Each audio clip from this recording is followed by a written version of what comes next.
আসসালামু আলাইকুম। Traditional fishing এর পক্ষ থেকে শৌখিন মৎস্য শিকারী ভাইদের স্বাগতম।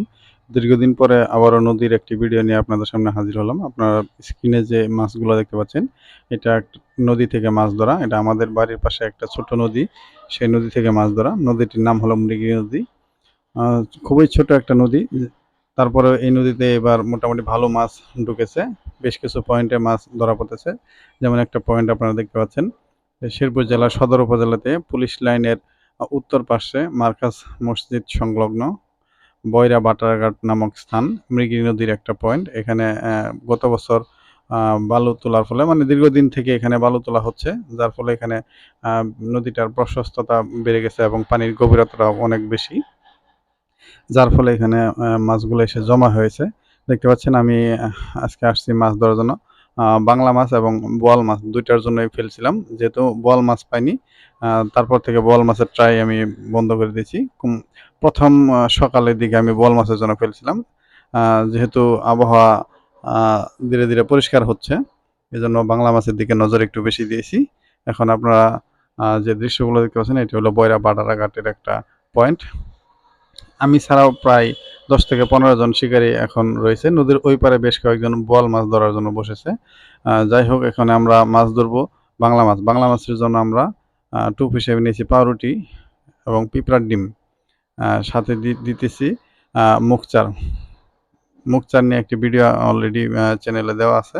আপনারা সেই ভিডিওটা দেখে নিবেন। মুগ-চাল, পিঁপড়ার ডিম আমরা পিঁপড়ার ডিম ছোট ১০ নাম্বার বড়শিতে গেঁথে উপরে রুটির লেপিং দিয়ে আমরা ফেলতেছি।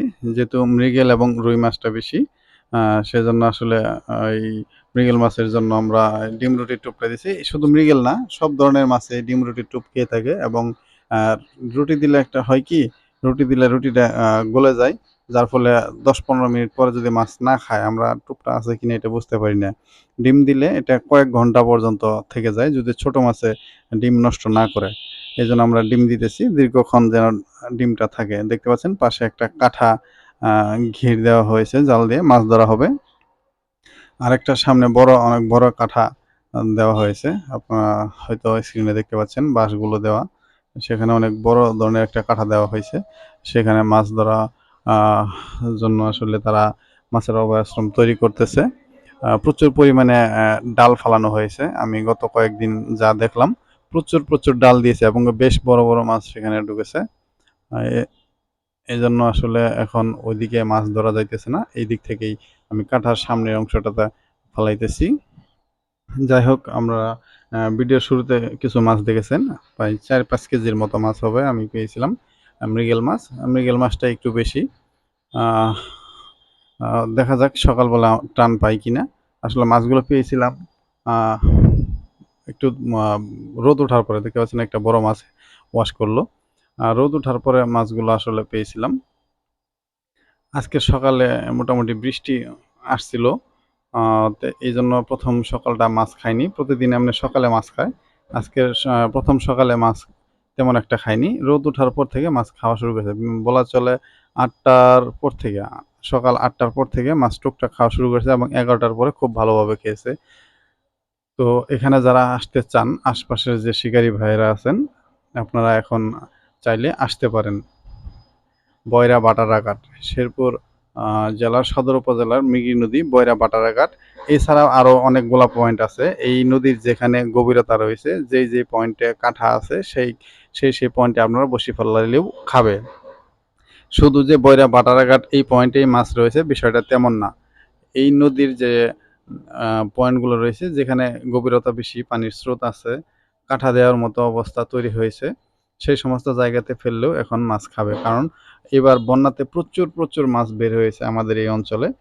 এই অঞ্চলে যে এই নদীতে যে পানিটা আসে সেটাও পাহাড়ি পানি। পাহাড় থেকে পাহাড়ি ঢলে নেমে আসা পানি। পাহাড়ি ঢলে যে বন্যাটা হয়েছে ঝিনাইগাতি, শ্রীবদ্দী, নালিতাবাড়ী, নকলাতে। নকলার পানিটা এদিকে আসে না। ঝিনাইগাতি, শ্রীবদ্দী এবং নালিতাবাড়ির পানিটা এই নদীর উপর দিয়ে প্রবাহিত হয়ে যায় কিছুটা অংশ। মানে শ্রীবদ্দী দিয়া যে পানিটা চলে আসে সেই পানিটা এই নদী দিয়ে প্রবাহিত হয়ে ব্রহ্মপুত্রের সাথে মিশে যায়। তো দেখতে পাচ্ছেন নদীর পরিবেশ। এটা হলো দুপুরের পরিবেশ। আমি মোটামুটি বেলা ২টা পর্যন্ত ছিলাম। এখন উঠে পড়বো। আমি যে যে পরিমাণ মাছগুলো পেয়েছি তা আপনাদের একটু দেখানোর চেষ্টা করতেছি। দেখতে পাচ্ছেন ভিউয়ার্স, আমি আজকে মোটামুটি এই কয়েকটা মাছ পেয়েছি। যদিও আজকে মাছ অনেক কম খেয়েছে। আমার পাশে আরও কয়েকজন শিকারী রয়েছে, তারা মোটামুটি আমার চেয়ে আরও ভালো মাছ পেয়েছে। কারণ মেইন পয়েন্টটাতে আমি আসলে বসতে পারি নাই। মেইন পয়েন্টটাতে যে ভাই বসেছে সে ভাই আসলে আমার চেয়ে প্রায় দ্বিগুণেরও বেশি মাছ পেয়েছে। আপনারা যারা এখানে আসতে চান আসতে পারেন। সকলকে অসংখ্য ধন্যবাদ সম্পূর্ণ ভিডিওটি দেখার জন্য। আসসালামু আলাইকুম।